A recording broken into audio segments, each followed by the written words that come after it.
Assalamualaikum warahmatullahi wabarakatuh. Alhamdulillahillazi arsala rasulahu bil huda wa dinil haqq liyazhiru ala dini kulli wa kafa billahi syahida wa kafa billahi mursyida wa kafa billahi aliya. Asyhadu an la ilaha illallah wahdahu la syarikalah wa asyhadu anna Muhammadan abduhu wa rasuluhu allazi la nabiyya ba'dahu ba'du. Qala Allah Ta'ala fil Qur'anil Karim, a'udzu billahi minasyaitonir rajim, wallazina amanu wa hajaru wa jahadu fi sabilillah wallazina awaw wa nasaru ulaika humul mu'minuna haqqan lahum maghfiratun wa rizqun karim. Al-ayah. Alhamdulillah, Bapak dan Ibu jamaah salat subuh Masjid Uswatun Hasanah yang insyaallah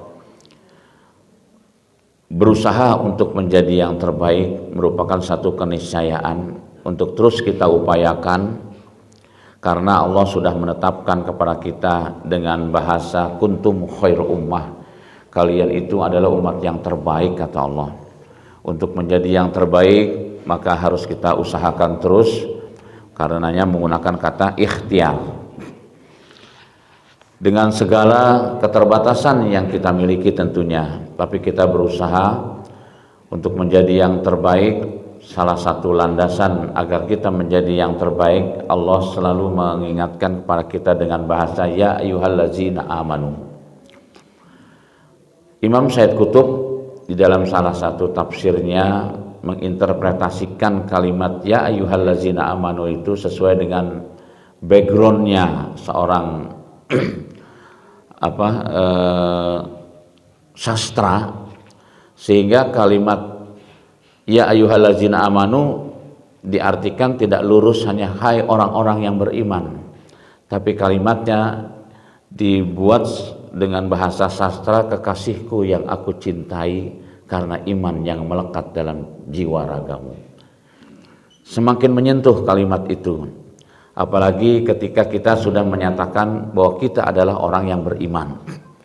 Sentuhan kalimat yang disampaikan oleh Imam Said Qutb, kekasihku yang aku cintai, Allah yang menyebutkan langsung pada diri kita. Betapa terasanya jiwa raga kita ketika sang pemilik segalanya itu mengatakan cinta kepada kita. Itulah yang disebut dengan mahabbatullah. Dasar Allah mencintai kita karena iman yang masih melekat dalam jiwa raga kita. Meskipun sama-sama kita memahami betul iman menurut jumhur ulama yazid wa yankus, sifatnya naik turun. Kadang-kadang naik, kadang-kadang turun. Yang perlu kita evaluasi lebih banyak naiknya atau turunnya? Turun. Bahaya itu kalau turun kan ya itu. Iya. Yang selalu naik di Indonesia apa? BBM. Dolar. Nah ini kadang-kadang kita khawatir ya kan dengan kenaikan harga dan sebagainya, tapi kita nggak pernah khawatir kalau iman kita naik. Ini yang jadi PR buat kita tentunya. Karena sifat iman itu naik dan turun, maka Allah Subhanahu wa taala mengajarkan kepada kita fajadidu imanakum. Begitu menurut jumhur ulama, kalau iman kita pengen naik dan naik terus, yazid gitu kan. Nah di situ ada huruf ba yang diinterpretasikan oleh para ulama, ya para muhaddisin, para mufassir.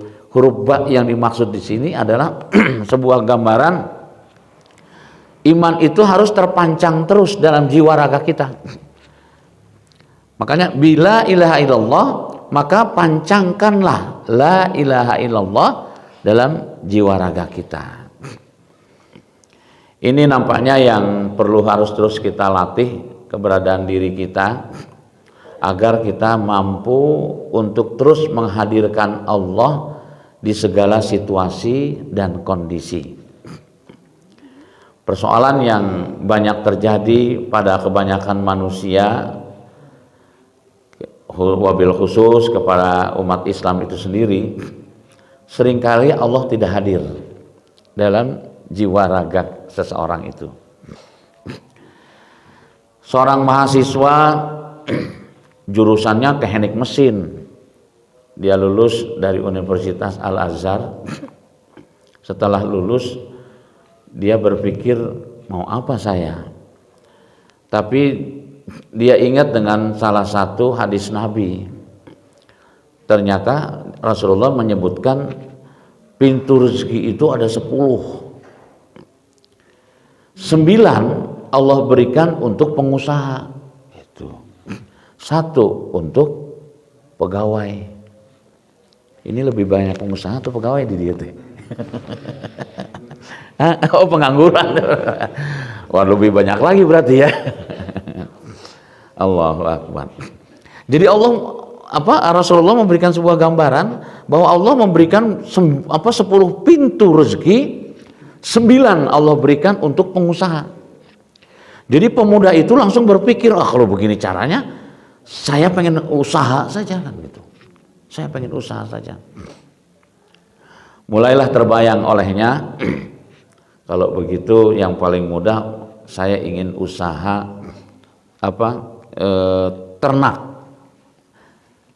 ternak ayam, ternak bebek. Kalau yang sudah pensiun banyak kan ternak teri ya, nganter anak, nganter istri gitu. Kalau sudah pensiun itu ternak teri ya. Nah, dia kepikir akhirnya ya sudahlah. Tapi kalau saya sendiri kelihatannya masih kurang maksimal. Diajaklah rekan-rekannya, nggak terasa ternyata ada 8 orang rekannya yang mau ikut gabung dalam bisnis. Nah, makanya berjamaah itu ternyata Allah prioritaskan. Sholat saja berjamaah Allah prioritaskan sampai mendapatkan pahala 27 derajat. Dalam segala hal itu pentingnya berjamaah di situ. Nah, pemuda itu akhirnya berkumpullah 9 orang. Setelah 9 orang ini kita akan mulai merintis nih kan, bisnis ya itu tadi ya, ayam, bebek. Dari mana? Modal mengumpulkan uang. Dikumpulkanlah uang. Terkumpullah uang itu cukuplah untuk berbisnis ayam dan bebek ini. Dia kepikiran 9 orang harus ada 1 lagi biar 10 genap. Karena pembagiannya dia sudah hitung 10% nanti keuntungannya. Jadi ada 9 orang berarti kan 90. Masih ada nih yang 1 lagi. Kan dari 100% itu dibagi 10 berarti harus ada 1 lagi. Kata rekan-rekannya, ya sudahlah kita cari 1 orang lagi teman, nggak usah, sudah ada kata dia gitu. Siapa? Kita harus menyertakan Allah dalam bisnis kita. Allah juga kebagian 10%. Masya Allah, itu luar biasa. Apa yang terjadi? Setelah dijalankan ya bisnis tersebut 1 tahun, pembagian itu terjadi 10% ke 9 orang itu, yang 10% untuk Allah, yaitu tadi infak 10%. Apa yang terjadi setelah Allah diberikan 10%, bisnisnya semakin meningkat. Akhirnya dia buat kesepakatan, kalau begitu Allah kita kasih lagi 20% gitu. Nggak apa-apa kita 10% kan gitu ya. Apa kita dibagi lagi dikurangin, Allah 20% kita kurangin. Apa yang terjadi? Ternyata berjalan baru 3 tahun, 9 pemuda ini dia bisa memberikan tadi ya ke Allah Subhanahu wa taala 50% dalam bisnisnya. Masya Allah. Jadi memang berbisnis menyertakan Allah Subhanahu wa taala menguntungkan. Ya, menguntungkan. Innallaha astara minal mu'minina anfusahum wa amwalahum bi anna lahumul jannah. Gak kepalang tanggung, bukan hanya bati keuntungan yang Allah berikan berupa salary atau materi, tapi Allah justru menyediakannya adalah surga yang luasnya seluas langit dan seluas bumi. Sudah nggak ada lagi pemiliknya, sampai dijanjikan oleh Allah Subhanahu wa taala itu. Aku menyediakan satu tempat yang luasnya seluas langit dan seluas bumi, uiddat lil muttaqin. Aku peruntukkan kepada hamba-hambaku yang bertakwa. Hadirin yang berbahagia, betapa pentingnya menyertakan Allah dalam segala aktivitas yang kita lakukan. Nah, sekarang bulan apa? Bulan Muharram. Kalau di masjid harus hijriah apa ya? Jadi bukan Masehi itu. Ini kita berada di bulan Muharram. Tanggal berapa sekarang? Oh, udah tanggal 13. Sudah berada di Ayaumil Bid ya. Nah, tanggal 13. Apa yang terkesan oleh kita memasuki bulan Muharram, Pak? Apa yang terkesan oleh kita memasuki bulan Muharram? Umumnya begitu masuk bulan Muharram, top of mind-nya itu adalah saum Muharram. Betul Pak ya? Saum Muharram.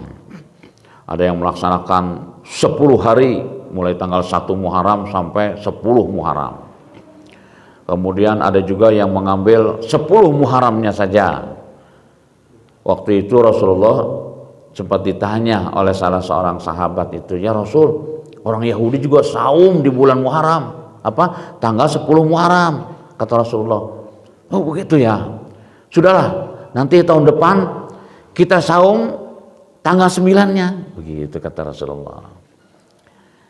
Jadi tanggal 9-nya tahun depan kita saum. Jadi bukan hanya tanggal 10, tanggal 9 kita saum. Apa yang terjadi? Rasulullah mengucapkan yang demikian, ternyata belum sempat melakukan saum di tanggal 9, Rasulullah wafat. Sehingga menjadi dasar hukum apa yang dinyatakan oleh Rasulullah, bahwa saum Muharram itu tanggal 9 dan tanggal 10 gitu. Terlepas dari perbedaan pendapat di kalangan para ulama. Kenapa? Sebab ada juga yang menyebutkan bukan tanggal 9 saja, yang penting harus beda dengan orang Yahudi gitu. Yahudi itu saumnya setiap tanggal 10 Muharram. Makanya ada juga yang mengatakan kalau nggak sempat tanggal 9-nya, tanggal 10-nya aja supaya beda, ya udah tanggal 11 Muharram gitu. Jadi itu tadi ya perbedaan pendapat di kalangan para ulama. Terlebih lagi penentuan tanggal 1 Muharram sudah ada perbedaan. Ya, sudah ada perbedaan. Ada yang 10 Muharramnya sekarang misalnya, tapi ada yang menghitung 10 Muharram bukan sekarang, tapi besok. Itu udah beda-beda. Jadi di kita itu perbedaan sudah hal yang biasa, ya kan. Jangankan bulan Muharram, bulan Ramadan kayak beda. Bulan Muharram apa bulan Ramadan beda, 1 Syawal beda. Jadi sesuatu yang beda di kita itu sudah tidak aneh. Itulah dibukakan pintu ijtihad oleh Rasulullah. Nah, hadirin yang berbahagia, Apa yang terkesan di bulan Muharram tadi, saum, yang diributkan masalah saum. Padahal bulan Muharram ini ada bulan penentuan tanggal apa bagi umat Islam, bulan Hijriah atau tahun Hijriah, bulan Muharram. Makanya di dalam Islam itu bulan pertama itu adalah bulan Muharram ini. Bulan Muharram ini adalah bulan pertama. Kalau bulan Masehi kan Januari. Ya. Nah, ini bulan pertama bagi umat Islam. Maka sebagaimana yang sama-sama kita pahami, ketika kita memasuki bulan pertama di bulan Muharram, maka para ulama, para muhaddisin, para mufassir itu melakukan evaluasi seperti yang diungkapkan oleh Allah Subhanahu wa taala dalam surat Al-Hasyr ayat 18, di mana Allah Subhanahu wa taala mengatakan ya ayyuhallazina amanu. Kalau saya menggunakan interpretasi yang disampaikan oleh Said Qutb, kekasihku yang aku cintai karena iman yang masih melekat dalam jiwa ragamu, ittaqullah. Nah, begitu. Bertakwalah kalian kepada Allah Subhanahu wa taala.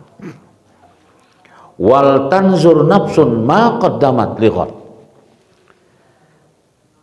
Apa yang kamu sudah persiapkan untuk menyongsong hari esok. Nah, jadi begitu masuk bulan Muharram ya, kita sudah membuat sebuah schedule, planning, perencanaan. Dari mulai bulan pertama sampai bulan 12 nanti kita mau melakukan apa? Kan itu umum ya dilakukan. Apa yang akan kita perbuat? Kalau di situ untuk menyongsong tahun 1448 Hijriah ini, apa yang kita akan persiapkan? Maka sudah barang tentu setelah memasuki tahun baru ini kita melakukan evaluasi di tahun sebelumnya. Kita evaluasi selama tahun 1447 Hijriah yang lalu,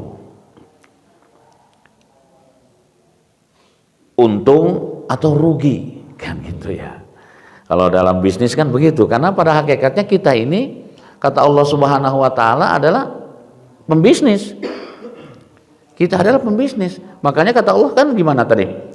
Innallaha ashtara minal mu'minina anfusahum wa amwalahum bi anna lahumul jannah.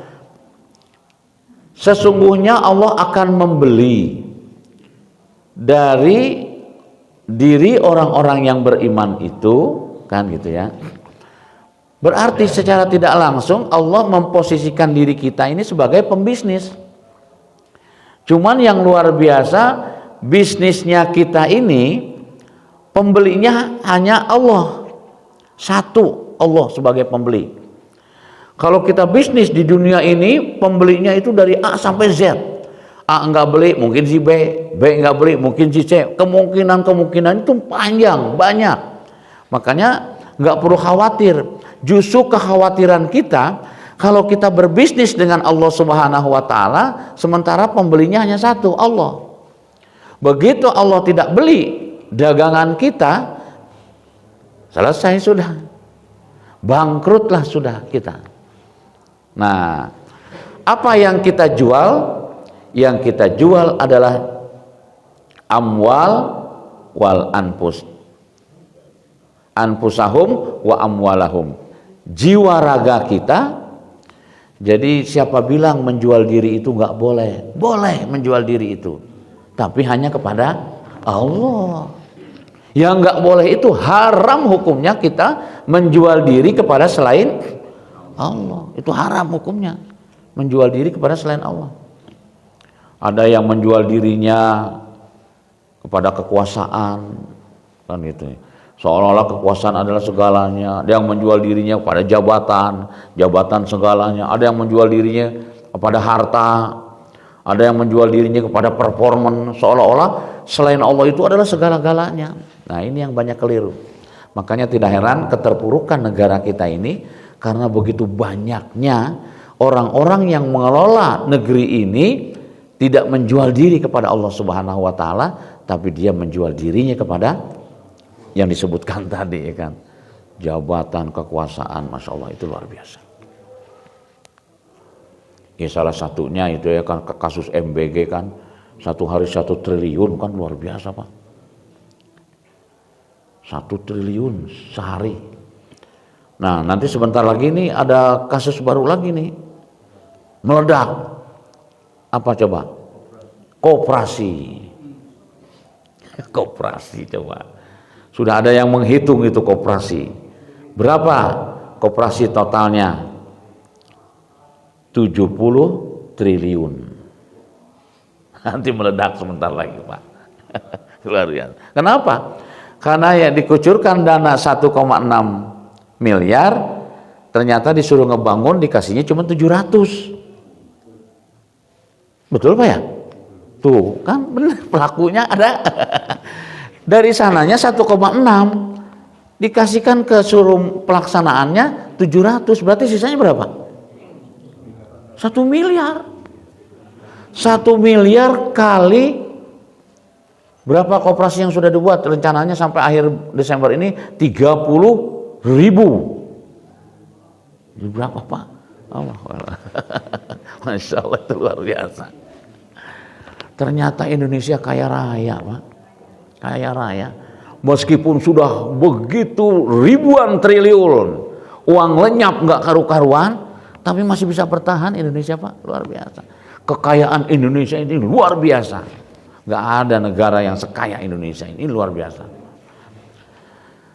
Ala kulli hal, maka disitulah pentingnya kita berbisnis dengan Allah Subhanahu. Apa bukan berbisnis? Artinya kita ini adalah pembisnis satu dengan Allah Subhanahu wa taala. Pandai-pandailah kita. Siapapun kita, apapun status sosial kita, kita harus selalu menyertakan Allah Subhanahu wa taala. Ketika Allah tidak disertakan dalam aktivitas kita, sudah berantakannya akan terjadi. Disitulah perlunya kita menempatkan Allah di kepala kita yang paling atas itu. Yang disebut dengan top of man-nya itu adalah Allah yang paling atas, kita tempatkan di kepala kita. Begitu kita melakukan aktivitas apapun, oh ya, Allah hadir di situ. Jadi setiap kita melakukan aktivitas apapun, Allah kita hadirkan. Nah, ini ya kalau kita cermati, bulan Muharram ini dijadikan penanggalan bulan pertama di dalam Islam, karena di situ ada satu peristiwa yang luar biasa. Allah memerintahkan Rasulullah hijrah itu sebelum hijrah makani. Kan hijrah makani itu minal Makkah ilal Madinah. Itu hijrah ya, peristiwa hijrah yang diangkat dari dari Makkah ke Madinah. Spektakuler itu peristiwa. Namun sebelum itu Allah sudah memerintahkan hijrah kepada baginda Rasulullah Shallallahu Alaihi Wasallam itu sebelum hijrah makani, yaitu hijrah maknawi. Warujja fahjur, kata Allah Subhanahu wa taala kepada Rasul itu.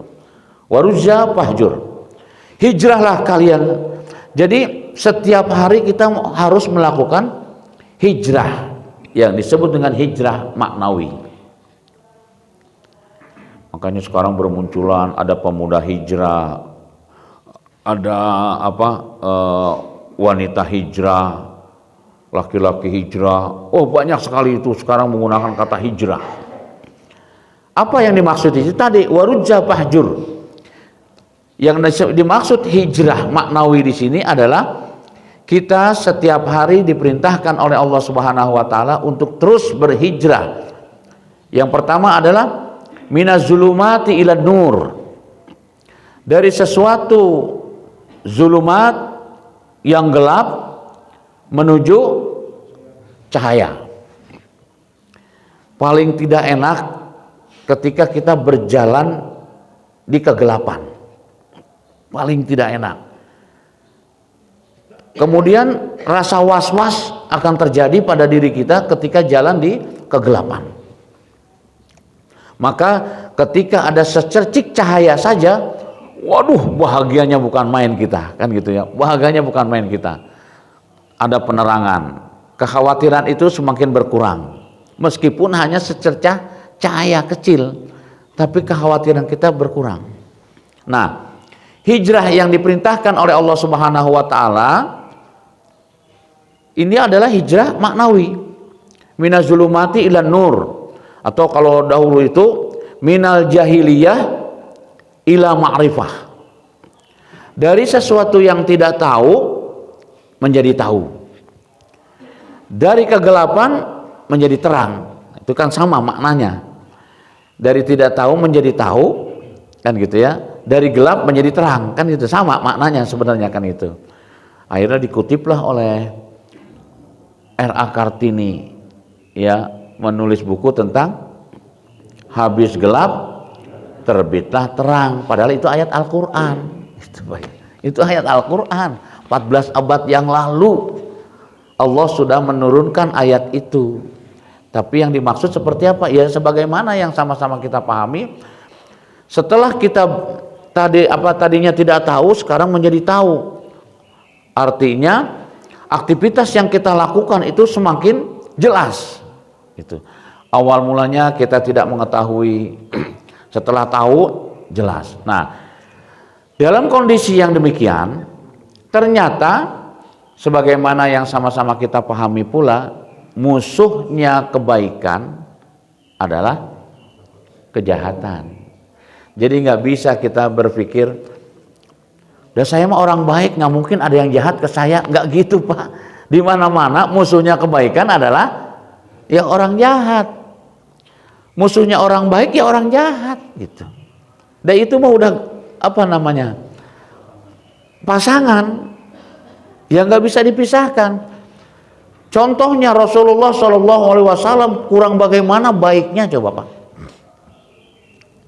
Tapi yang memusuhi Rasul kan itu ya, nggak berhenti gitu, nggak berhenti.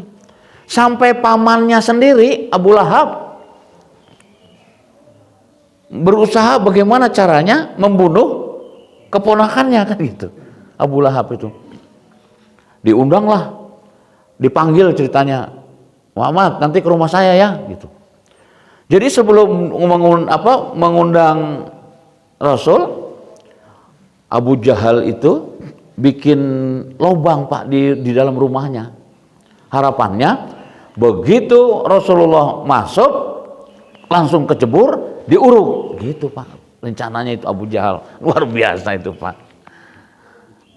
Padahal sopan santunnya Rasul, wah akhlaknya sudah sampai kata Allah Subhanahu wa taala, "Wa innaka la'ala khuluqin azim." Tidak ada manusia yang punya akhlak begitu tinggi selain dari Rasulullah, ketinggian akhlak Rasulullah. Tapi pamannya begitu jahat. Sudahlah, datanglah Rasulullah. Begitu sampai Rasulullah di depan halaman rumah Abu Jahal, kita tahu kan, in huwa illa wahyu yuha, dikasih tahu oleh malaikat, "Muhammad, balik badan," kan gitu ya. Rasulullah balik badan, udah masuk halaman Pak, tinggal masuk ke dalam, udah masuk halaman, Rasulullah balik badan. Nah, diperintah oleh malaikat Jibril balik badan. Abu Lahab yang ngelihat Rasulullah balik lagi, terperanjak, langsung loncat dia Pak. Akhirnya dia yang masuk ke dalam masalah. Dia yang masuk ke dalam lubang. Saking mau manggil, iya tuh Muhammad gitu, kenapa balik lagi gitu. Dia yang loncat, masuk akhirnya dia. Sampai seperti itu Pak. Udah dijebak, ditutup gitu Pak. Masya Allah. Nah ini, disitulah pentingnya menyertakan Allah Pak. Kalau menyertakan Allah gitu begitu Pak. Gimana Rasulullah adalah sosok yang selalu menghadirkan Allah dalam segala tindak lanjut, perilaku, ya kan, aktivitas. Rasulullah adalah sosoknya. Banyak sekali usaha-usaha pembunuhan terhadap Rasulullah SAW terjadi, sampai klimaksnya itu Allah memerintahkan kepada Rasulullah, "Sudahlah, tinggalkan Mekah. Meskipun Mekah itu adalah kota kelahiranmu, tinggalkan. Tapi Allah memerintahkan kepada Rasulullah untuk meninggalkan kota Mekah itu bukan lari dari kenyataan, kan gitu. Karena kafir Quraisy berusaha ingin membunuh Rasul, sehingga Rasulullah larilah pindah.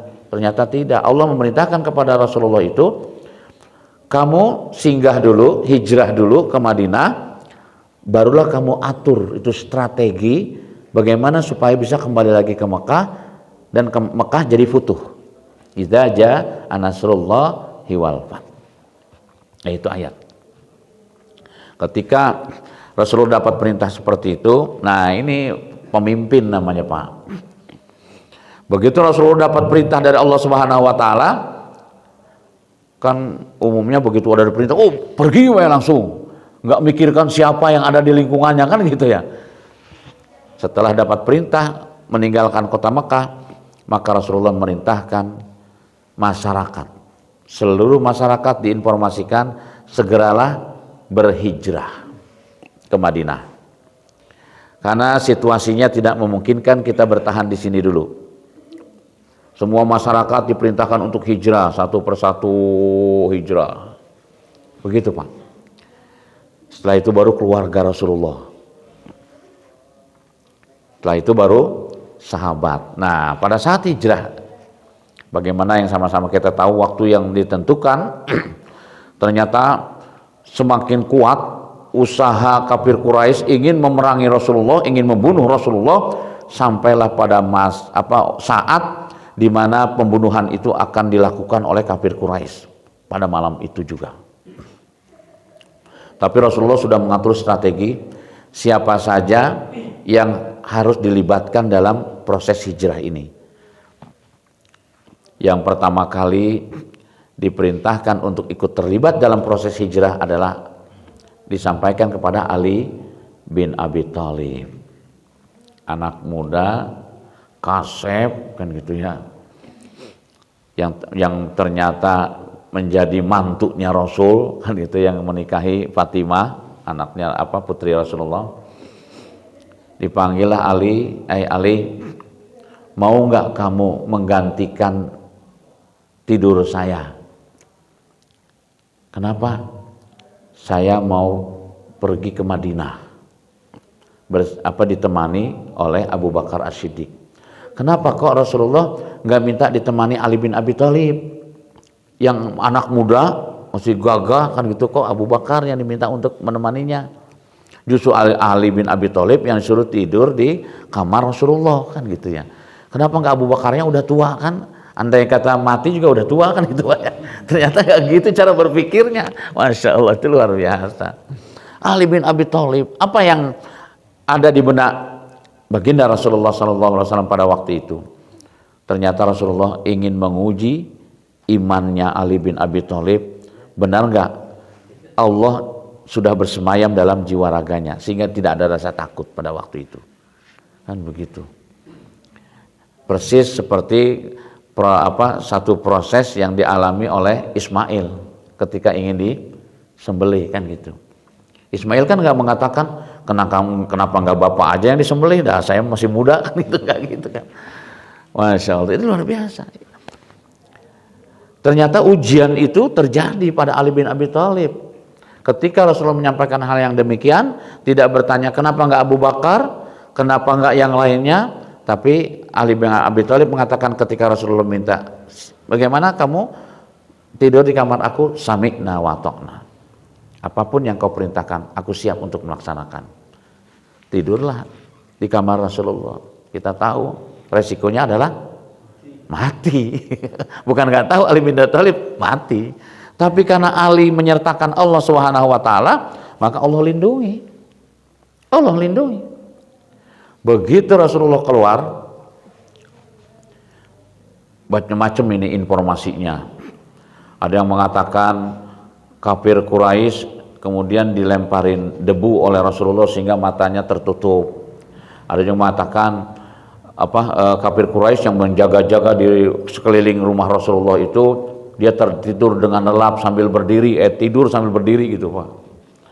terlelap tidur berdiri. Ada juga yang mengatakan tidak melihat Rasulullah keluar gitu. Jadi mereka berjaga-jaga itu tapi tidak melihat Rasulullah keluar kan gitu ya. Nah, itu beda-beda orang menginterpretasikannya, yang pasti Rasulullah bisa keluar dari rumah. Begitu sampai di perjalanan langsung disambut oleh Abu Bakar As-Siddiq. Abu Bakar lah yang menemani Rasulullah. Jadi dari mulai anak muda, kemudian yang sudah tua Abu Bakar disertakan dalam hijrahnya. Kemudian yang ketiga siapa? Yang ketiga adalah putri Abu Bakar, Asma binti Abu Bakar.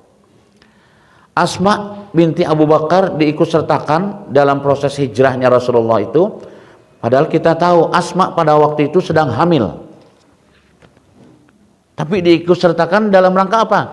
Diminta oleh ayahnya Abu Bakar As-Siddiq, Asma, tolong nanti ketika aku berada di satu tempat, aku berikan kabar, aku rencananya mau singgah di goa, salah satu goa di sana.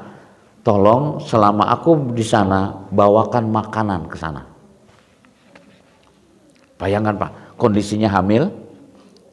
Perintahnya adalah membawakan makanan, makan pagi, makan siang, makan sore, sampai seperti itu. Kenapa kok wanita yang diperintahkan, yang sedang hamil lagi? Ini sebuah strategi yang luar biasa dilakukan oleh baginda Rasulullah. Agar musuh yang mengejar Rasulullah itu nggak akan percaya kalau ternyata ada di goa itu. Yang membawakan makanan wanita hamil, nggak mungkin kan gitu ya. Bayangkan naik ke goa atas saja itu beratnya bukan main. Itu cara bagaimana Rasulullah mengatur strategi pada waktu itu. Setelah itu Rasulullah melibatkan salah satu seorang Yahudi namanya Adas. Makanya kalau yang pergi ke sana, ke mana? Apa namanya teh? Kok lupa ya? Ya yang tempatnya kayak di Lembang. Thayyib. Thayyib. Jadi Thayyib. Ke Thayyib, di situ nanti ada Masjid Adas. Kecil lah tempatnya ya Pak ya, di masjid. Itu orangnya yang dilibatkan oleh Rasulullah pada waktu itu. Adas itu ya remaja lah dia. Diminta oleh Rasulullah, tolong nanti kalau ada yang menanyakan tentang aku yang lewat sini, terserah kamu, yang penting jangan kasih tahu aku aja. Pergi ke belok kiri ini, itu aja Rasulullah. Tolong jangan kasih tahu aku belok kiri. Sudah. Itu Yahudi di Adas itu dilibatkan oleh Rasulullah. Makanya dikaji oleh para sejarawan itu proses hijrah ini melibatkan sekian banyak orang, tapi luar biasa. Semua dilibatkan, termasuk orang Yahudi dilibatkan di sana. Yang pada akhirnya Adas itu masuk Islam. Makanya dibuatkan ada Masjid Adas di sana, di Taif itu. Nah, pergi Rasulullah aman. Ternyata yang mengejar Rasulullah itu betul-betul terjadi, melihat bertemu dengan Adas tadi. Ketika bertanya, kamu lihat nggak ada orang yang lewat ke sini? Di Adas menyebutnya, kan Rasulullah belok kiri, kata Adas ke sana, ke kanan, di akhir ke kanan gitu Pak ya. Masya Allah, itu luar biasa. Jadi kalau melibatkan Allah dalam segalanya, Allah yang bantu gitu. Kita kan kadang-kadang sok tahu, nggak pernah melibatkan Allah dalam segala hal, kan gitu ya. Jadi pentingnya melibatkan Allah dalam segala hal di situ Pak. Sampai bagaimana peristiwa hijrah itu Rasulullah melibatkan Allah sehingga Allah berikan jalan tuh. Sampai Ali suruh tidur, ya kan? Abu Bakar suruh nemeni yang sudah tua, kan gitu. Usianya lebih tua dibandingkan dengan Rasulullah Abu Bakar itu. Kemudian juga seorang wanita yang hamil dilibatkan, nggak kebayang sama sekali karena Allah yang dilibatkan sehingga Allah yang ngatur semua strategi itu. Masya Allah, itu luar biasa. Terjadilah hijrah. Yang terakhir itu sampai Allah ketika Allah dilibatkan, Allah perintahkan 2 ekor hewan ketika berada dalam gua itu. Begitu masuk ke dalam goa, maka pertama yang melakukan kerjanya siapa? Laba-laba. Bikin sarang langsung, set, goa tertutup. Untuk meyakinkan enggak mungkin ada orang masuk ke dalam ini, Allah perintahkan sepasang burung dara. Makanya burung dara di Mekah itu kan dipelihara, Pak, karena dia yang seolah-olah menyelamatkan gitu. Sepasang burung dara diam dia mengeram di situ di samping pintu goa. Makanya begitu kafir Quraisy, sarang burung kan kelihatan ada orang di situ kan. Makanya Abu Bakar As-Siddiq begitu musuh berada di depan pintu goa, apa yang terjadi? Mengatakan ke Rasulullah, ya Rasul, itu sudah ada di depan kita, kata Rasulullah. Rasulullah dengan tegas mengatakan, innallaha ma'ana. Gak usah khawatir Abu Bakar, Allah bersama dengan kita. Begitu mengatakan Allah beserta dengan kita, Abu Bakar langsung tegar. Sudah bermalam satu malam. Begitu malam yang kedua, ada hal yang luar biasa dirasakan oleh Abu Bakar As-Siddiq. Kenapa? Rasulullah cukup lelah, akhirnya diperintahkan untuk tidur di pangkuan Abu Bakar As-Siddiq. Rasulullah tidur di pangkuan karena capek ya, saking capeknya tidurlah akhirnya Rasulullah di pangkuan Abu Bakar itu tidur. Dan nggak ada alas apa-apa kan, biar enak sampai seperti itu. Sudahlah, kau tidur sini saja, Abu Bakar. Apa yang terjadi? Ternyata begitu Rasulullah sedang berbaring, Abu Bakar melihat ada seekor ular keluar dari lubang. Coba, dari lubang itu ular keluar. Abu Bakar terkejut, tapi dengan perlahan, karena takut Rasulullah bangun. Begitu cintanya Abu Bakar kepada Rasulullah itu, pelan-pelan kakinya ditarik, akhirnya ditutuplah lubang itu, biar ular itu masuk ke dalam, ditutup dengan kakinya, sampai akhirnya tersengatlah kaki Abu Bakar dengan ular tadi. Saking sakitnya menahan sengatan ular itu, ngucurlah keringat tanpa disadari, menetes di pipi Rasulullah, karena tidur di pahanya kan, meneteslah keringat Abu Bakar di pipi Rasulullah. Rasulullah terbangun melihat Abu Bakar keringat dingin mungkin ya, karena digigit dengan ular itu. Apa yang terjadi pada dirimu? Abu Bakar nggak bilang apa-apa. Itu kaki kamu kenapa? Tersengat ular. Nah, disitulah Rasulullah memberikan jangan sampai kita tirunya. Itu mah Rasul ya. Ternyata ada juga yang niru itu kan. Rasulullah cukup membacakan sesuatu ya dengan ucapan Bismillahirrahmanirrahim, disentuh lidah, kemudian ditempelkanlah ke kaki Abu Bakar situ. Sembuhlah Abu Bakar situ. Kuncinya sebenarnya bukan dari apa yang dilakukan oleh Rasulullah tadi, karena Rasul selalu melibatkan Allah sebagai penyembuh. Itu sebenarnya kata kuncinya. Jadi betapa pentingnya dalam segala hal kita melibatkan Allah Subhanahu wa Ta'ala, selalu terjaga diri kita. Nah, inilah ya pentingnya. Maka ini yang lagi viral kasus siapa? Topik. Padahal wanita itu kan berkerudung, iya kan? Awal mulanya. Nah inilah ketika Allah tidak dilibatkan, ya selesai segalanya sudah. Sampai bisa bertahan 1,5 tahun kata Topik mah gitunya. Tapi orang bilang 3 tahun kan gitu ya. Betapa kasus ini secara tidak langsung mengingatkan kepada kita sebagai orang tua, ya, jangan sekali-kali melepaskan anak untuk melakukan pacaran. Itu peringatan buat kita. Kenapa? Karena orang yang punya penyakit psikopat akan melakukan berbagai macam hal.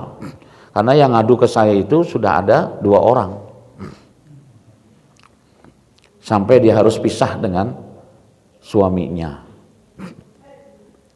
Itu penyakit psikopat. Psikopat itu yang ada di kepalanya itu adalah bagaimana saya bisa mendapatkan dia. Apakah yang psikopatnya laki-laki atau perempuan, pokoknya yang ada di kepalanya saya harus bisa mendapatkan dia. Maka dengan lemah lembut, kalimat, bahasa dan sebagainya, dengan berbagai cara dia lakukan agar orang itu dia dapatkan. Entahlah laki-lakinya psikopat atau wanitanya, sama. Ternyata ada wanita yang psikopat juga. Nah, suaminya yang ngadu ke saya. Ya kan? Saya juga heran kenapa sekarang saya lebih cinta ke dia daripada istri saya. Sampai begitu coba. Kenapa tadi itu psikopat wanita itu bisa memperdaya laki-laki sampai seperti itu dengan bahasa. Wah, segalanya itu dikasih materi. Nah, bisa jadi yang perempuan itu juga awal mulanya dia mendapatkan materi sebagainya, akhirnya segalanya itu diserahkan kepada dia. Perilaku psikopat seperti itu tanpa disadari. Ada dua, ada psikopat yang fisik, kalau topik ini fisik, ada psikopat yang psikis. Ternyata psikis ini lebih dahsyat, sampai orang bunuh diri itu karena perilaku psikopat itu. Inilah yang terjadi. Makanya kewaspadaan kita sebagai orang tua, ya terutama yang punya gadis-gadis kan gitu ya, harus super ekstra karena luar biasa. Apalagi dengan dunia maya yang sudah tidak ada alang-alang lagi untuk melakukan sesuatu. Nah, hal-hal seperti ini. Makanya bulan Muharram adalah bulan yang mengingatkan kepada kita betapa pentingnya kita menghadirkan Allah, mulai dari peristiwa hijrah Rasulullah SAW minal Makkah ilal Madinah, ketika menyertakan Allah Subhanahu wa taala dapat pertolongan dari berbagai, sampai akhirnya tuntaslah Rasulullah sampai ke Madinah. Sampai di Madinah disambut Tola al-badru alaina, kan gitu ya, dan seterusnya. Betapa bahagianya orang-orang Madinah. Namun, nah ini ada satu hal lagi Pak, yang harus menjadi perhatian kita. Sebelum peristiwa Rasulullah melakukan hijrah minal Makkah ilal Madinah, dari Mekah ke Madinah, jauh-jauh hari Rasulullah itu sudah memerintahkan Mus'ab bin Umair, seorang anak remaja yang usianya baru 18 tahun, tapi sudah dapat perintah dari Rasulullah SAW.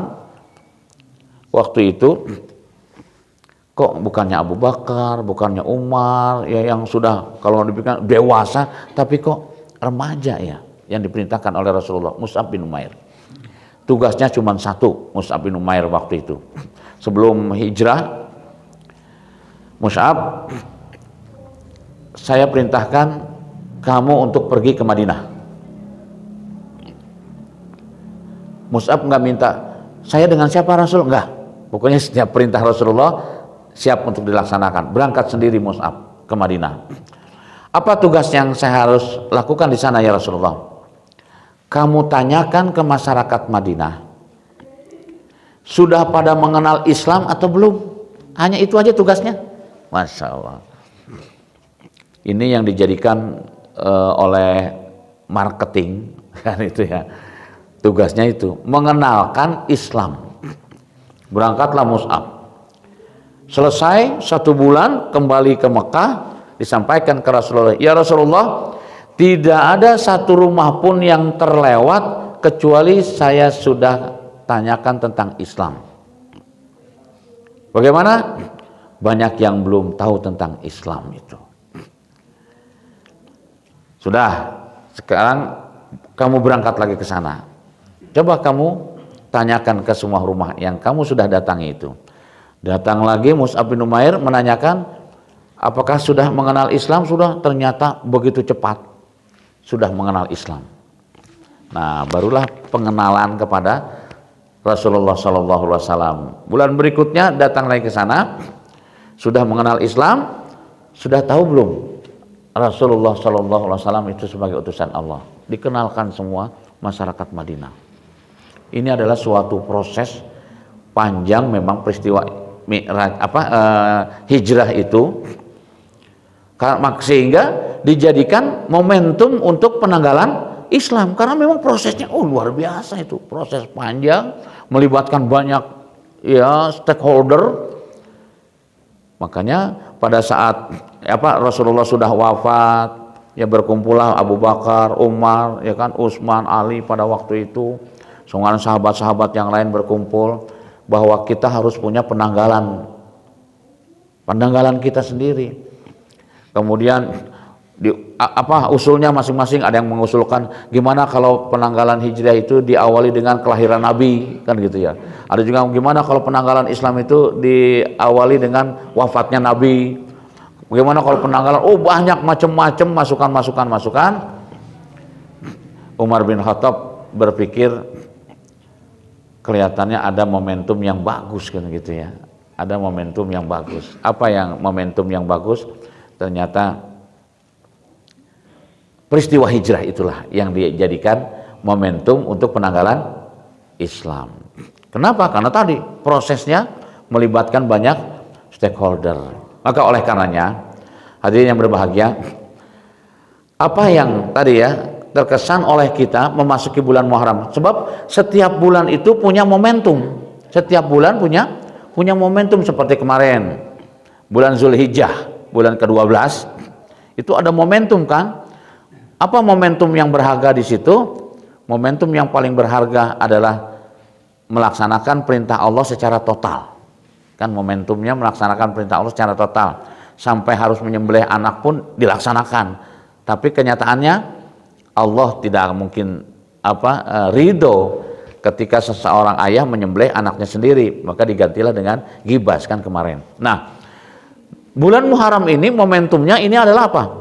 Ternyata betapa pentingnya amal jama'i, itu berjamaah dalam segala hal. Banyak melibatkan semua, kan di situ dilibatkan semua oleh Rasulullah. Ini mengingatkan kepada kita betapa pentingnya amal jama'i, bekerja sama, ya kan? Berjamaah. Nah, konsep dalam berjamaah itu sebagaimana yang sama-sama kita pahami. Setelah Rasulullah wafat, berembuklah para sahabat, siapa yang menggantikan Rasul nih, ya kan? Masing-masing mengajukan, karena masing-masing kan punya pengikut ya. Abu Bakar punya pengikutnya mengajukan Abu Bakar, kan gitu. Kemudian Umar bin Khattab punya pengikut, Umar bin Khattab. Semuanya punya pengikut mengajukan masing-masing yang berhak menjadi menggantikan Rasulullah. Maka diputuskanlah pada waktu itu Umar bin Khattab lah sebagai pengganti Rasulullah setelah wafat. Jadi khalifah pertama adalah Umar bin Khattab yang diminta untuk menggantikan Rasul. Apa dasarnya? Semua sepakat karena Rasulullah SAW pernah mengatakan, kalau ada lagi nabi setelahku, maka Umarlah yang menjadi nabi. Statement itulah yang dijadikan dasar. Berarti kekhalifahan yang pertama itu adalah Umar bin Khattab. Maka sepakat semua Umar bin Khattab akhirnya menjadi khalifah pertama. Tapi apa yang terjadi? Setelah Umar bin Khattab disepakati menjadi khalifah yang pertama, maka Umar bin Khattab berdiri menyampaikan kepada semua sahabat-sahabat dan masyarakat, saya terima amanah yang kau berikan kepadaku, tapi aku tidak akan mungkin menjadi khalifah yang pertama selama masih ada Abu Bakar As-Siddiq. Nah, kenapa? Abu Bakar As-Siddiq lah yang berhak untuk menggantikan Rasulullah yang pertama. Beliaulah yang luar biasa menjaga, membentengi Rasulullah SAW sampai menyertai Rasulullah dalam proses hijrah yang resikonya adalah kematian, kata Umar bin Khattab. Maka apa yang telah disepakati aku terima, tapi aku serahkan kepada Abu Bakar As-Siddiq. Masya Allah, Pak, memilih presiden enak kayak begitu, Pak. Luar biasa. Allahu Akbar. Teparbul, Pak. Nggak ada money politik deh, Pak. Allahu Akbar. Seperti itu, Pak, gambarannya. Akhirnya disepakati, ya sudah, kalau memang seperti itu, engkau telah menyerahkan tampuk kepemimpinan yang pertama, khalifah pertama adalah Abu Bakar As-Siddiq. Abu Bakar menerima, kalau begitu saya terima. Ada tongkat komando ya diserahkan ke Abu Bakar. Setelah itu Abu Bakar berdiri. Apa yang telah disampaikan oleh Umar bin Khattab, aku pun terima. Tapi ada syarat yang harus dipenuhi kalau aku diminta untuk menjadi khalifah yang pertama. Bingung semuanya. Nah, ini ya syaratnya kan gitu ya. Apa syaratnya? Abu Bakar mengatakan, syarat yang aku inginkan ketika aku menjadi pemimpin khalifah yang pertama ini, tolong harus ada orang yang berani menegur saya ketika saya salah menjalani tugas ini. Diam semuanya, Pak. Kan semuanya diam. Siapa yang berani itu kan gitu kan menegur saya? Sampai akhirnya Umar bin Khattab telah berdiri sambil mengusungkan pedang. Saya yang akan mendekat engkau apabila menyimpang dari jalur kekhalifahan ini. Umar bin Khattab yang akhirnya memegang pedang. Masya Allah, ini luar biasa. Ini nampaknya pelajaran yang berharga yang diambil, ya, yang dia jadikan sebagai penanggalan pertama di bulan Hijriah ini, insya Allah. Jadi peristiwanya Pak, wah luar biasa, panjang. Bahkan kalau kita mau cermati lebih jauh lagi kan, minal jahiliyah ilal ma'rifah, minal ma'rifah ilal fiqrah, minal fiqrah ilal muntijah.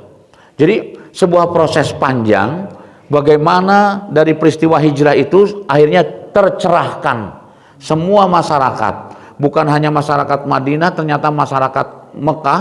Setelah berapa bulan Rasulullah berada di Madinah, mengatur strategi, mengutus lagi Mus'ab bin Umair pergi ke Mekah. Kemudian bagaimana lihat situasi Mekah? Akhirnya Rasulullah mengirimkan surat ke kota Mekah bahwa kami akan kembali lagi ke Mekah. Itu peristiwanya. Ternyata hijrah itu bukan melarikan diri, mengatur strategi. Itulah yang dilakukan oleh para pecatur, Pak. Pemain catur begitu. Jadi ketika mau melakukan itu kan dia mundur, itu bukan berarti lari kan gitu ya. Ternyata dia mengatur strategi kalau main catur gitu, Pak ya.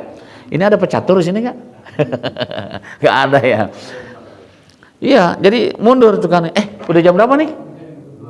Oh, nanti ada bunyi ya? Iya, ya. Nah, jadi mundur itu bukannya lari, tapi mengatur strategi gimana ternyata kalau dimundurkan ke kiri, ke kanan, ke tengah, kan gitu, atau ke samping kiri, kanan, tengah, itu mengatur. Orang lain nggak tahu maksud kita mundur ke kiri teh apa. Nah, kan gitu ya.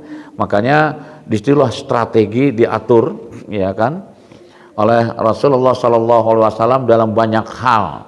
Makanya sampai berapa peperangan Rasulullah ikut terlibat di dalamnya dan Rasulullah langsung yang mengatur strategi. Hanya satu Rasulullah mendapat usulan strategi, yaitu perang Parit. Nah, itu usul dari seorang sahabat. Sahabat mengatakan, ya Rasulullah, apakah strategi seperti ini itu dari Allah Subhanahu wa Ta'ala? Bukan, ini dari aku sendiri. Kalau darimu berarti aku boleh ngasih masukan. Bagaimana kalau kita bikin parit untuk menghadang lawan? Wah, bagus ini idenya. Maka Rasulullah ikuti. Nah, makanya dikenal di dalam Islam itu kaidah, ada yang namanya wahyu, ya kan, itu Al-Qur'anul Karim. Hadis-hadis itu ada yang kalau hadis itu adalah Rasulullah langsung. Nah, di kalangan sahabat disebut isar. Bunyi udah ya.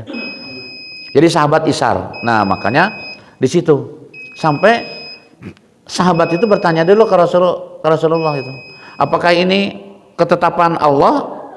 Kalau ketetapan Allah nggak berani dia. Tapi ini adalah strategi yang aku susun.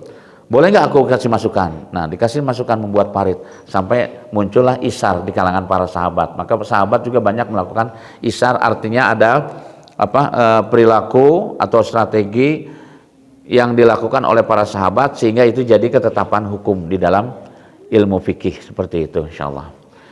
Baik, karena waktunya juga sudah diingatkan, semoga di bulan Muharram ini yang ada di kepala kita yang paling atas adalah bagaimana kita harus menyusun sebuah konsep amal jama'i ya kan, kerjasama, berjamaah dalam segala hal.